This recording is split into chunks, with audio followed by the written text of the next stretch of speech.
to streamline revenue generation in the arts and theatre sector. And they are one step ahead. They went technology. Madam Amy, kudos to you. It will be replicated using technology alongside all the tourist sites so that the ministry will know and see and have an oversight responsibility on the IGF that is accrued within the sector. It is all part and parcel of our oversight responsibility. And remember, Martin Amidu is coming. Industry training. Within the year, the ministry provided funding to Ghana Tourism Federation, GATOF, the private sector arm of our ministry, to start some industry training. Training of the informal sector was held in Accra and Cape Coast. Other regions will follow in this year.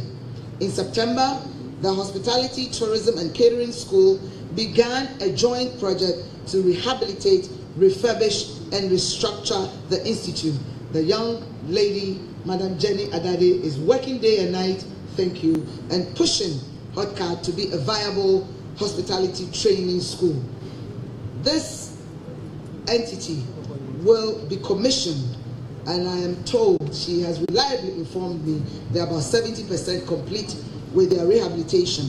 So under the rejuvenated HOTCAT, which we hope to change the name soon, all the 10 satellite regional campuses will be established under the dynamism of our CEO of HOTCAT and with the direct supervision of its stakeholders, GTA, my good self.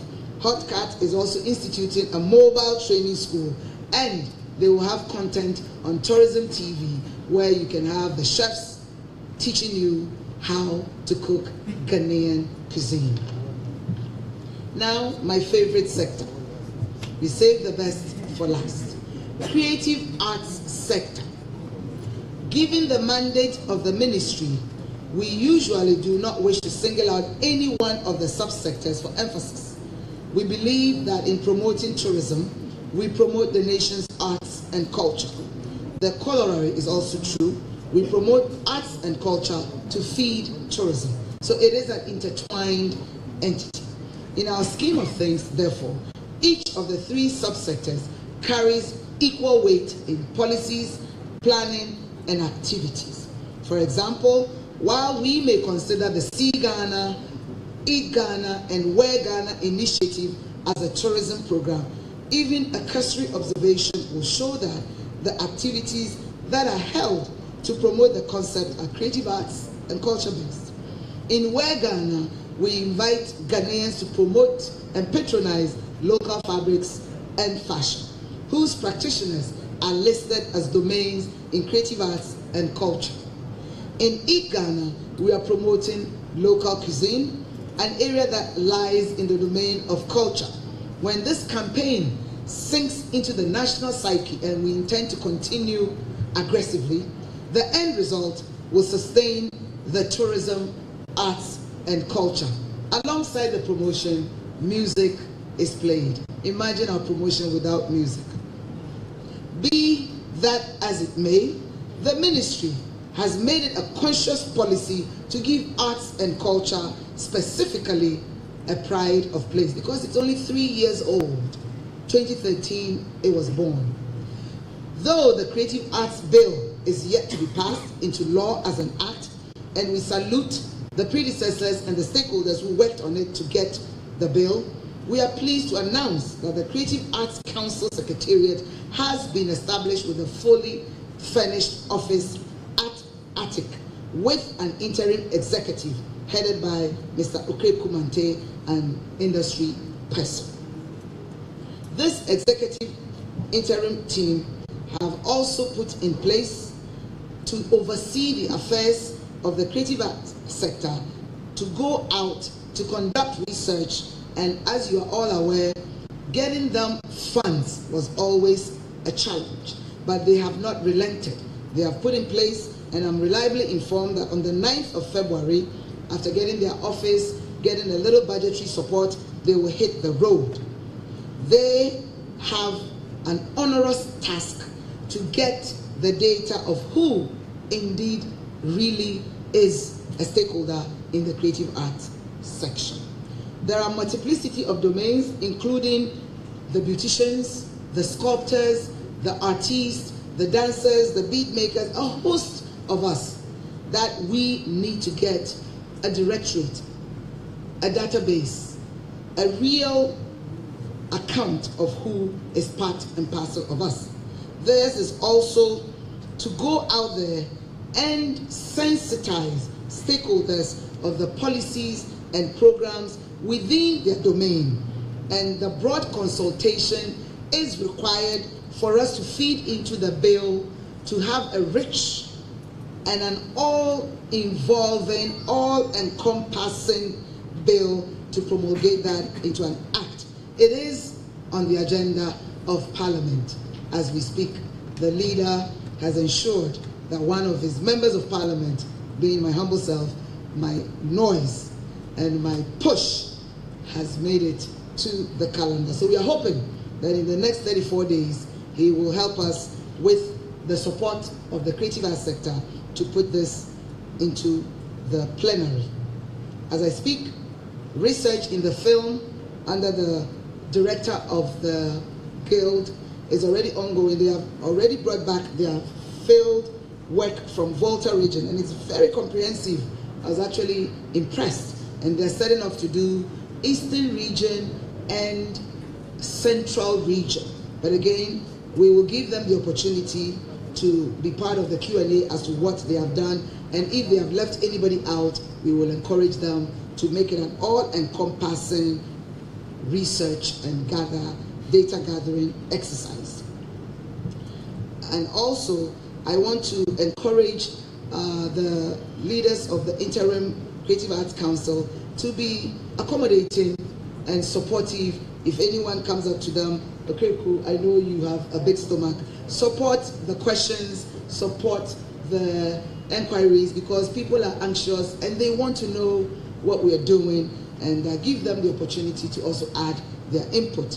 When such data is gathered and when such information is really put in a document that is a bankable project, their budgetary support, for the first time in 2018 budget, there was a budget line item for the creative arts.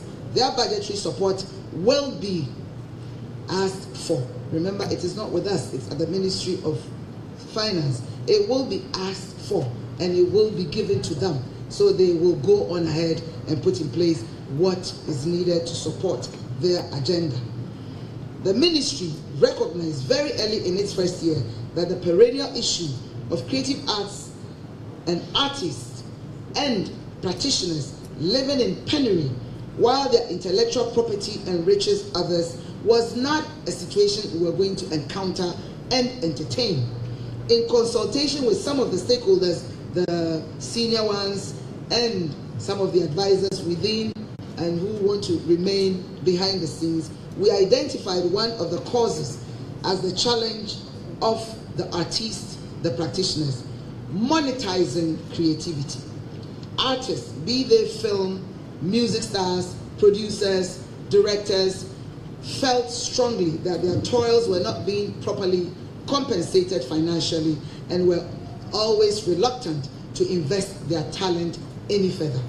That is what partly accounts for the absence of quality material locally to compete with the telenovelas that we have all. And I know that Socrates is a champion of anti-foreign things on our TV, and I've told him, and he works very hard with us as the director of creative projects at the NCC, that we can only compete effectively because as a nation and as a government, we do not and we cannot legislate content. Then that will be veering into censorship. So we as a ministry, in support of the private sector initiative, we have, and I can proudly say that we have Tourism TV.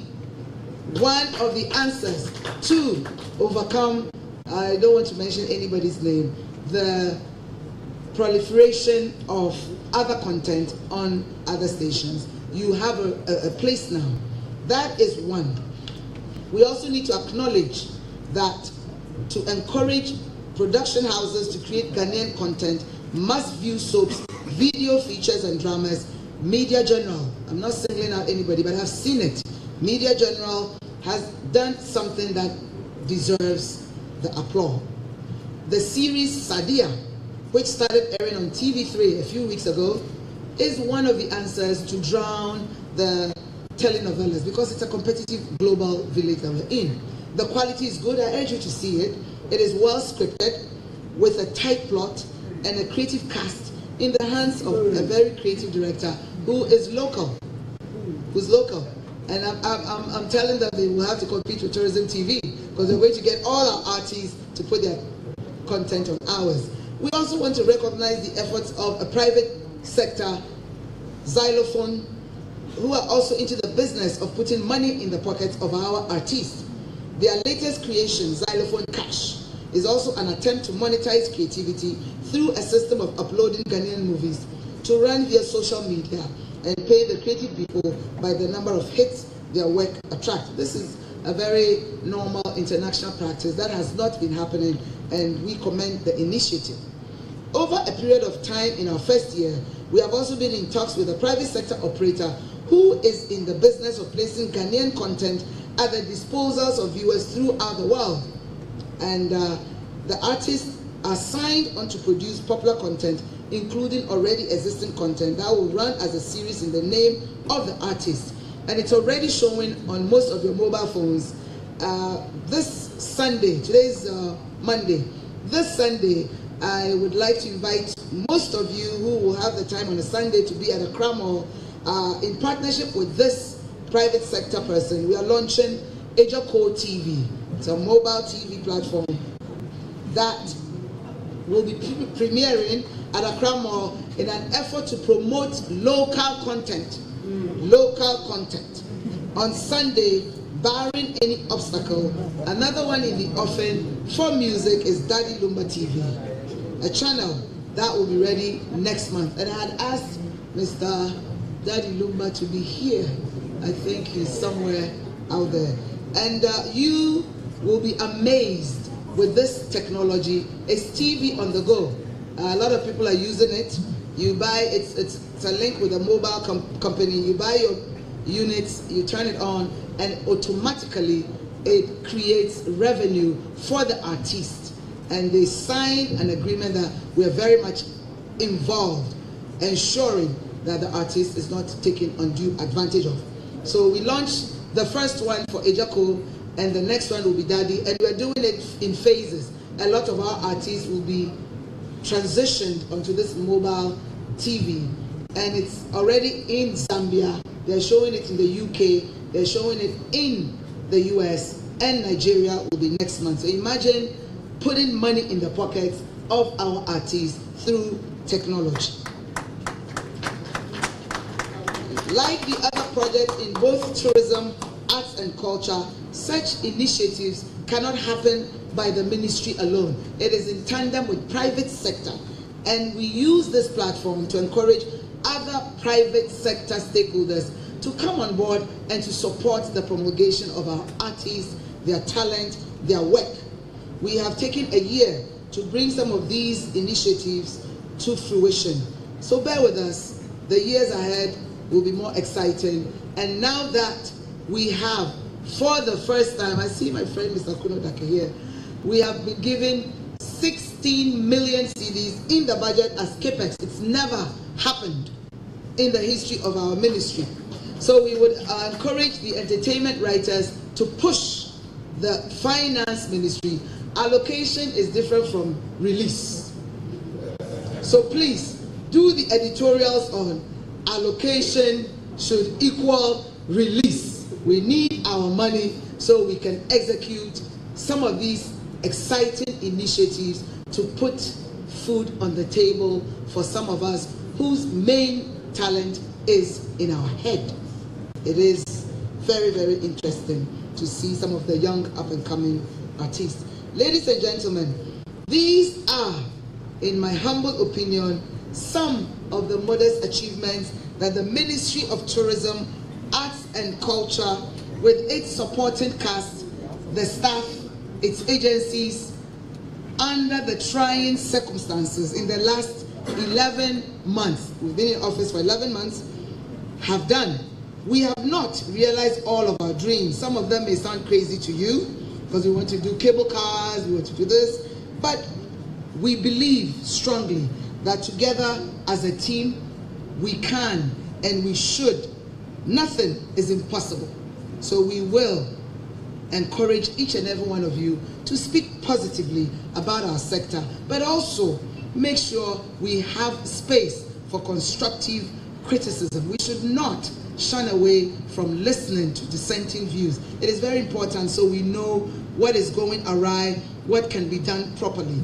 It is impossible to do everything in 11 months, but we have a few months and a few years, by the grace of God, ahead of us, and with the mandate that you, through you, have given us with your support. We believe, however, that we have laid the foundation for a total fulfillment of most of the pledges set out in the manifesto of the NPP in 2016 for our sector. For a take-home, please, I'd like to, and this is off the script, so it will be one sentence. I'd like to bring my own initiative. You know, the directors and the speech writers, they limit you. I would like to institute a monthly dialogue with the entertainment industry. A monthly dialogue. We have oversight responsibility over all the hotels, the eateries, the sites. So we should be able to ask Kempinski to give us a monthly evening so we can sit and talk. It doesn't have to be this formal, in a relaxed atmosphere. So we eat Ghana, we wear Ghana, and we deliberate Ghana. So if I have the support of my chief director, who will have to fund and finance that initiative, I'd like to share with this august group that we will constitute a 5-member panel, and I'm already looking at those who will be part of it: Mr. Akuno Dake, Enimi Lashon, Mr. Frank Apieje, and I'll leave the 3 of you big gentlemen to find 2 women, because I'm a gender advocate, to ensure that this group will facilitate our monthly dialogue on arts, culture, tourism, but in a relaxed atmosphere. So we talk, and you use that opportunity also to share what is happening in the industry. E-dialogues monthly. For a take-home, please remember, it's our first year. There is more to come where these thoughts and ideas are coming from, but with God and us on our side, and with your support, a dedicated and highly motivated staff with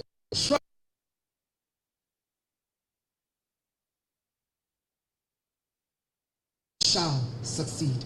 Let me assure you that we are aware that many of you have terrific ideas about how our sector can succeed. We welcome them. We want to share, hence my initiative to have the e-dialogue. I'm not talking about only here at the Meet the Press, but also later on. My number is available.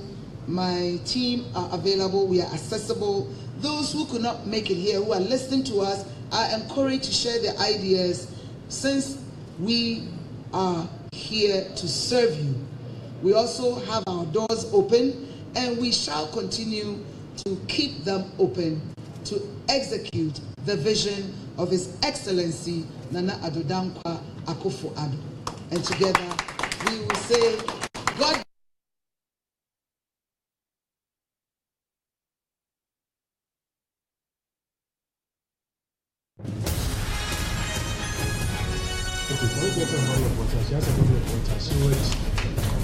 She would take that.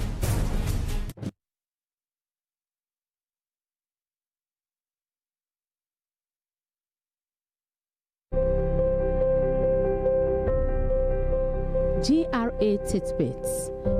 Ghana Revenue Authority officers will be visiting you at your business premises to educate, register, and answer all your questions on taxes. GRA requests taxpayers and potential taxpayers to cooperate with them. Help GRA by providing relevant information on businesses in your community. Remember, every little tax helps. You can contact GRA through www.gra.gov.gh, email info@gra.gov.gh. Facebook, www.facebook.com/gra-HQ. Twitter, www.twitter.com/GRAHQ. Telephone 0302-904545 or 904546. Hashtag our taxes, our future. GRA, integrity, fairness, service.